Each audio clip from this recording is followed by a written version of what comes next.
ನಮಸ್ಕಾರ, ನನ್ನ ಹೆಸರು ಗಾಯತ್ರಿ ಸಚಿನ್ ಹೂಲಗೇರಿ ಅಂತ. ನಾವು ಈ ವರ್ಷದ 6ನೇ ತರಗತಿಯ ಪಠ್ಯಕ್ರಮದಲ್ಲಿ ಗಣಿತ ವಿಷಯದಲ್ಲಿ ಅಧ್ಯಾಯ 3 ಸಂಖ್ಯೆಗಳೊಂದಿಗಿನ ಆಟವನ್ನು ಅಭ್ಯಾಸ ಮಾಡ್ತಾ ಇದ್ದೀವಿ. ಇವತ್ತು ನಾವು ಪೇಜ್ ನಂಬರು 62ರಿಂದ 66ರವರೆಗೆ ಸಂಖ್ಯೆಗಳ ಭಾಗವಾಗುವಿಕೆ ಪರೀಕ್ಷೆಗಳು ಅನ್ನೋದನ್ನು ಅಭ್ಯಾಸ ಮಾಡೋಣ. ನಮ್ಮ ವಿಡಿಯೋಗಳು ನಿಮ್ಗೆ ಬೇಗ ಸಿಗಬೇಕು ಅಂದರೆ ಗಾಯತ್ರಿ ಸಚಿನ್ ಅಂತ ಸರ್ಚ್ ಮಾಡಿ, ಹಾಗೂ ನಮ್ಮ ವಿಡಿಯೋಗಳು ನಿಮ್ಗೆ ಇಷ್ಟ ಆದಲ್ಲಿ ಶೇರ್ ಮಾಡಿ ಹಾಗೂ ಸಬ್ಸ್ಕ್ರೈಬ್ ಮಾಡಿ. ಇನ್ನೊಂದೇನಪ್ಪ ವಿಷಯ ಅಂದರೆ, ನಾವು ಇತ್ತೀಚೆಗೆ ವಾಟ್ಸಪ್ ಚಾನಲನ್ನು ಸ್ಟಾರ್ಟ್ ಮಾಡಿದ್ದೀವಿ, ಮ್ಯಾಥ್ಸ್ ಕ್ಲಾಸಸ್ ಕನ್ನಡ ಅಂತ. ನೀವು ಈ ಮ್ಯಾಥ್ಸ್ ಕ್ಲಾಸಸ್ ಕನ್ನಡ ಅನ್ನೋ ವಾಟ್ಸಪ್ ಚಾನಲ್ನ ನೀವು ಫಾಲೋ ಮಾಡಿದರೆ ನಾವು ಬಿಡುವಂಥ ಎಲ್ಲ ಹೊಸ ವಿಡಿಯೋಗಳು ನಿಮಗೆ ಬೇಗನೆ ಸಿಗುತ್ತೆ. ಸೊ ನಮ್ಮ ವಾಟ್ಸಪ್ ಚಾನಲ್ನ ಮರೀದೆ ಫಾಲೋ ಮಾಡಿ, ಸಬ್ಸ್ಕ್ರೈಬ್ ಮಾಡಿ. ಈ ವಾಟ್ಸಪ್ ಚಾನಲ್ ನಾನು ಡಿಸ್ಕ್ರಿಪ್ಷನ್ ಬಾಕ್ಸಲ್ಲೂ ಹಾಕಿದ್ದೀನಿ, ನೋಡಿ ಒಂದ್ಸಲ, ಆಯಿತಾ? ಸರಿ, ಹಾಗಿದ್ರೆ ಇವತ್ತೇನು ಸಂಖ್ಯೆಗಳ ಭಾಗವಾಗುವಿಕೆಯ ಪರೀಕ್ಷೆಗಳು ಹಾಗಂದರೆ ಏನು ಅಂತ ನೋಡೋಣ. ಇವಾಗ ನಮಗೆ ಯಾವುದೋ ಒಂದು ಸಂಖ್ಯೆಯನ್ನು ಕೊಟ್ಟಿರ್ತಾರೆ, ಆ ಸಂಖ್ಯೆ ಯಾವ್ಯಾವ ಸಂಖ್ಯೆಗಳಿಂದ ಭಾಗ ಹೋಗುತ್ತೆ ಅಂತ ನೋಡಬೇಕು ಅಂದರೆ ಕೆಲವೊಂದಿಷ್ಟು ಚಿಕ್ಕ ಪರೀಕ್ಷೆಗಳಿರುತ್ತೆ. ಯಾವ ಥರ ಅಂತ ನೋಡೋಣ, ಆಯಿತಾ? ಮೊದಲನೇದು 10ರಿಂದ ಭಾಗವಾಗುವಿಕೆ. 10ರಿಂದ ಭಾಗವಾಗುವಿಕೆ ಅಂದರೆ ಕೊಟ್ಟಂತಹ ಸಂಖ್ಯೆ 10ರಿಂದ ಭಾಗ ಹೋಗುತ್ತಾ ನೋಡಿದ ತಕ್ಷಣ ಹೇಳ್ಬೋದು ನಾವು. ಹೇಗೆ ಅಂತ ನೋಡೋಣ. ಓಕೆ, ಮೊದಲು ನಾವು ಏನು ನೋಡೋಣ, 10ರ ಗುಣಕಗಳು ಅಂದರೆ ಮಲ್ಟಿಪಲ್ಸ್ ಆಫ್ 10 ಅಂದರೆ 10ರ ಮಗ್ಗಿಲಿ ಯಾವ ಥರ ಬರ್ಕೊಂಡು ಹೋಗ್ತೀವಿ ಅಂತ. 10 1 10, 10 2 20, 10 3 30, 10 4 40 ಈ ಥರ ಬರ್ಕೊಂಡು ಹೋಗ್ತಾನೇ ಇರ್ತೀವಿ. 10 10 100, ಅದೇ 110 ಈ ಥರ ಬರ್ಕೊಂಡು ಹೋಗ್ತಾನೇ ಇರ್ತೀವಿ.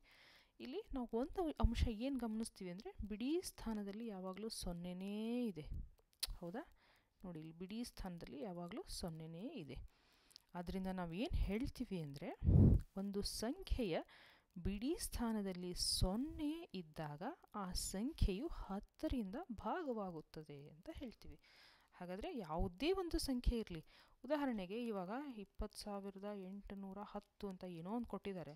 ಸೊ ಈ ಸಂಖ್ಯೆ 10ರಿಂದ ಭಾಗವಾಗಬೇಕು ಇಲ್ವೋ ನೋಡೋದಾದರೆ ಇಲ್ಲಿ 0 ಇರೋದ್ರಿಂದ ಭಾಗವಾಗುತ್ತೆ ಅಂತ ಹೇಳ್ತೀವಿ, ಆಯಿತಾ? ಆ ಥರ. ನೆಕ್ಸ್ಟು ಎರಡನೇದು 5ರಿಂದ ಭಾಗವಾಗುವಿಕೆ. ಸೊ ಯಾವುದೇ ಒಂದು ಸಂಖ್ಯೆ 5ರಿಂದ ಭಾಗವಾಗುತ್ತೆ ಅನ್ನೋದಕ್ಕೆ ಏನು ಮಾಡಬೇಕು ನೋಡೋಣ. ಇವಾಗ 5ರ ಗುಣಕಗಳು, ಸೊ ಅಂದರೆ ಏನು, 5ರ ಮಗ್ಗಿ. 5 1 5, 5 2 10, 5 3 15, 5 4 20, 5 5 25, 5 6 30. ಇಲ್ಲಿ ಏನಾಗುತ್ತೆ ಅಂದರೆ, ಬಿಡಿ ಸ್ಥಾನದಲ್ಲಿ 5 ಇದೆ, ಇಲ್ಲಿ 0 ಇದೆ, ಇಲ್ಲಿ 5 ಬರುತ್ತೆ, ಇಲ್ಲಿ 0, 5 0. ಹಾಗಾದರೆ ಏನು ಹೇಳ್ತೀವಿ ಅಂದರೆ, ಒಂದು ಸಂಖ್ಯೆಯ ಬಿಡಿ ಸ್ಥಾನದಲ್ಲಿ 0 ಅಥವಾ 5 ಇದ್ದರೆ ಆ ಸಂಖ್ಯೆಯು 5ರಿಂದ ಭಾಗವಾಗುತ್ತದೆ ಅಂತ ಹೇಳ್ತೀವಿ. ನೋಡಿದ ತಕ್ಷಣ ಹೇಳ್ಬಿಡ್ಬೋದು, ಯಾವುದೇ ಒಂದು ಸಂಖ್ಯೆ ಬಿಡಿ ಸ್ಥಾನದಲ್ಲಿ 0 ಅಥವಾ 5 ಅಂತ ಇತ್ತು ಅಂದರೆ ಆ ಸಂಖ್ಯೆ 5ರಿಂದ ಭಾಗವಾಗುತ್ತೆ ಅಂತ ನಾವು ಹೇಳಿಬಿಡ್ಬಹುದು, ಆಯಿತಾ? ಅದೇ ಥರ ಮೂರನೇದು 2ರಿಂದ ಭಾಗವಾಗುವಿಕೆ. ಹಾಗಾದರೆ 2ರ ಮಗ್ಗಿ ಹೇಗೆ ಬರೀತೀವಿ ಅಂತ ನೋಡೋಣ. 2ರ ಗುಣಕಗಳು.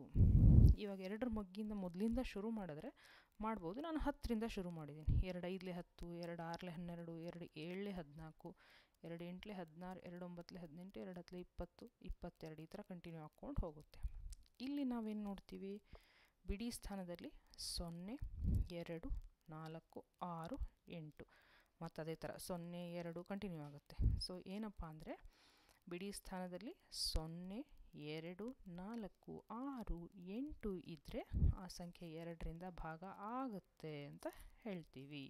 ಸೊ ಯಾವ ಥರ ಡಿಫೈನ್ ಮಾಡ್ತೀವಿ ಅಂದರೆ, ಯಾವುದೇ ಸಂಖ್ಯೆಯ ಬಿಡಿ ಸ್ಥಾನದಲ್ಲಿ 0 2 4 6 ಅಥವಾ 8 ಇದ್ದರೆ ಆ ಸಂಖ್ಯೆಯು 2ರಿಂದ ಭಾಗವಾಗುತ್ತದೆ ಅಂತ ಹೇಳ್ತೀವಿ. ಇವಾಗ ದೊಡ್ಡದೊಂದು ಸಂಖ್ಯೆ ಕೊಟ್ಟಿದ್ದಾರೆ, ಹೀಗೆ 2 8 6 0 0 0 4 ಈ ಥರ ಕೊಟ್ಟಿದ್ದಾರೆ ಅಂದರೆ ನಾವು ಇಷ್ಟೊಂದು ಭಾಗಿಸ್ಕೊಂಡು ಕೂತ್ಕೊಳ್ಳೋ ಅವಶ್ಯಕತೆ ಇಲ್ಲ. ಬಿಡಿ ಸ್ಥಾನದಲ್ಲಿ 4 ಇದೆಯಾ, ಸರಿ, ಭಾಗ ಆಗುತ್ತೆ ಅಂತ ಹೇಳಿಬಿಡ್ಬೋದು.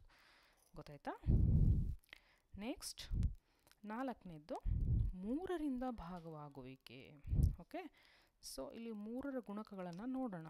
3 7 21, 3 8 24, 3 9 27, 3 10 30, ಅದೇ ಥರ 54, 219 ಮುಂದೆ ಹೋದರೆ ಕಂಟಿನ್ಯೂ ಹಾಕ್ಕೊಂಡು ಹೋಗುತ್ತೆ.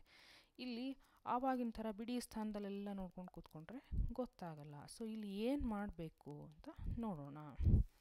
ಸೊ ಈ ಗುಣಕಗಳು, ಮೂರರ ಗುಣಕಗಳಲ್ಲಿ ಏನಿರುತ್ತಲ್ಲ ಅಂಕಿಗಳಂದರೆ ಇವಾಗ 27 3ರಿಂದ ಭಾಗವಾಗುತ್ತೆ ಅಂತ ನಮಗೆ ಗೊತ್ತು.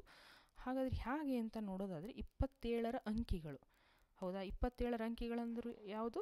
2 ಮತ್ತು 7, ಅವುಗಳ ಮೊತ್ತ ನೋಡ್ಬೇಕು ನಾವು, ಸರಿನಾ? ಸೊ 2 + 7 ಅದರ ಮೊತ್ತ ಎಷ್ಟು? 9. ಗೊತ್ತಾಯ್ತಾ? 54ರ ಅಂಕಿಗಳ ಮೊತ್ತ, ಸೊ 5 ಮತ್ತು 4, ಸೊ 5 + 4 = 9, 219. ಓಕೆ, ಹಾಗಾದರೆ ಇದರ ಅಂಕಿಗಳ ಮೊತ್ತ ಅಂದ್ರೇನು? 2 + 1 + 9. ಮತ್ತಿನ್ನೇನಿಲ್ಲ, ಈ ಸಂಖ್ಯೆಯಲ್ಲಿ ಬರುವಂತಹ ಅಂಕಿಗಳೇನೇನಿರುತ್ತೋ ಅದನ್ನು ಕೂಡಿಸ್ಕೊಂಡ್ಬಿಡ್ಬೇಕು ನಾವು, ಅಷ್ಟೇ, ಆಯಿತಾ? 2 + 1 + 9 = 12 ಅಂತ ಆಯಿತು. ಸೊ 24, ಇವಾಗ 3ರಿಂದ ಭಾಗ ಹೋಗುತ್ತೆ ಅಂತ ಗೊತ್ತು, 3 × 24. ಸೊ ಇದರಲ್ಲಿರುವಂಥ ಅಂಕಿಗಳ ಮೊತ್ತ 2 + 4 = 6.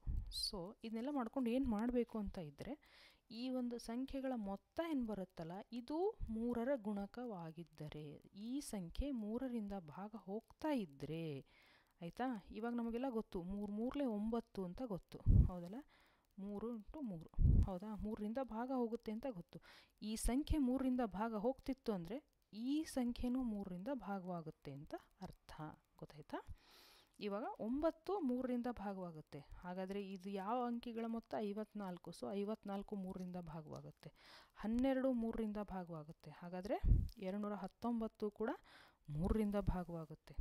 6 3ರಿಂದ ಭಾಗವಾಗುತ್ತೆ, ಹಾಗಾದರೆ ಅದರ ಸಂಖ್ಯೆ ಯಾವುದು? 24, ಅದು ಕೂಡ 3ರಿಂದ ಭಾಗವಾಗುತ್ತೆ. ಹಾಗಾದರೆ ಈ ರೂಲ್ ಏನು ಹೇಳುತ್ತೆ, ನಿಯಮ ಏನು ಹೇಳುತ್ತೆ? ಒಂದು ಸಂಖ್ಯೆಯ ಅಂಕಿಗಳ ಮೊತ್ತವು 3ರ ಗುಣಕವಾಗಿದ್ದರೆ, ನಾವು ಇಷ್ಟೊತ್ತರೆಗೂ ಏನು ನೋಡಿದ್ವೋ ಅದೇ ಇಲ್ಲಿ ಏನು ಮಾಡಿದ್ವಲ್ಲ ಅದನ್ನೇ ಇಲ್ಲಿ ಹೇಳ್ತಾ ಇರೋದು. ಸೊ ಒಂದು ಸಂಖ್ಯೆಯ ಅಂಕಿಗಳ ಮೊತ್ತವು 3ರ ಗುಣಕವಾಗಿದ್ದರೆ ಆ ಸಂಖ್ಯೆಯು 3ರಿಂದ ಭಾಗವಾಗುವುದು. ತುಂಬ ಸರಳ ಅಲ್ಲ? ದೊಡ್ಡದೊಂದು ಅಂಕಿ ನಾವು ಇಷ್ಟೆಲ್ಲ ಭಾಗಿಸ್ಕೊಂಡು ಕೊಡೋ ಬದಲು ಜಸ್ಟ್ ಇದನ್ನು ಕೂಡಿಸ್ಬಿಡೋದು, ಈ ಥರ ಇದು ಭಾಗವಾಗುತ್ತಾ? ಸರಿ, 3ರಿಂದ ಭಾಗವಾಗುತ್ತೆ ಅಂತ ನಾವು ಹೇಳಿಬಿಡ್ಬೋದು. ಅರ್ಥ ಆಯ್ತಾ? ಮಾಡ್ಕೊಂಡು ಹೋದಾಗ ಅರ್ಥ ಆಗುತ್ತೆ ನಮಗೆ. ಮೊದಲೇ ಸಲ ನೋಡಿದಾಗಲೇ ಎಲ್ಲನೂ ಕಂಪ್ಲೀಟಾಗಿ ಅರ್ಥ ಆಗಬೇಕು ಅಂತಲ್ಲ, ಮಾಡ್ಕೊಂಡು ಹೋದರೆ ಗೊತ್ತಾಗುತ್ತೆ, ಸರಿನಾ? ನೆಕ್ಸ್ಟು 6ರಿಂದ ಭಾಗವಾಗುವಿಕೆ. ಇವಾಗ 6ರ ಮಗ್ಗಿಂದ ಒಂದು ಸಂಖ್ಯೆ ಭಾಗವಾಗುತ್ತಾ ನೋಡಬೇಕು ಅಂದರೆ ಏನು ಮಾಡಬೇಕು? ಉದಾಹರಣೆಗೆ 18 ಅನ್ನೋ ಒಂದು ಅಂಕಿನ ತಗೊಂಡಿದ್ದೀನಿ. ಇವಾಗ 18ಅನ್ನು ನಾವು ಇಷ್ಟೊತ್ತರೆಗೂ ನೋಡಿದ್ರ ಪ್ರಕಾರ 18 ನೋಡಿದ ತಕ್ಷಣ ಗೊತ್ತಾಗುತ್ತೆ ಅದು 2ರಿಂದ ಭಾಗವಾಗುತ್ತೆ ಅಂತ. ಯಾಕೆಂದರೆ ಅದರ ಬಿಡಿ ಸ್ಥಾನದಲ್ಲಿ 8 ಇದೆ ಅಂತ ಅರ್ಥ. ಅದೇ ಥರ ನಾನು 18ಅನ್ನು ಈ ಅಂಕಿಗಳ ಮೊತ್ತವನ್ನು ನೋಡಿದಾಗ 8 + 1 9. ಸೊ 9 ಏನಾಗುತ್ತೆ? 3ರ ಗುಣಕ ಆಗಿರೋದ್ರಿಂದ 3ರಿಂದ ಭಾಗವಾಗುತ್ತೆ. ಇದನ್ನೆಲ್ಲ ಯಾಕೆ ಹೇಳ್ತಿದ್ದೀನಿ? ಇದನ್ನು 2ರಿಂದ ಭಾಗಿಸಿದ್ದಾಯಿತು, 3ರಿಂದ ಭಾಗಿಸಿದ್ದಾಯಿತು. ಇವಾಗ ಯಾಕೆ ನಮಗೆ ಬೇಕಾಗಿರೋದು 6, ಯಾಕೆ ಅಂತ ಒಂದು ಸಲ ಬರುತ್ತಲ್ವ ತಲೆಯಲ್ಲಿ ವಿಚಾರ. ಸೊ ನಮಗೆ ಬೇಕಾಗಿರೋದು 6, ನಾವು ಮಾಡ್ತಾ ಇರೋದು 2ನೇ ಮಗ್ಗಿ ಮತ್ತು 3ನೇ ಮಗ್ಗಿಯಿಂದ.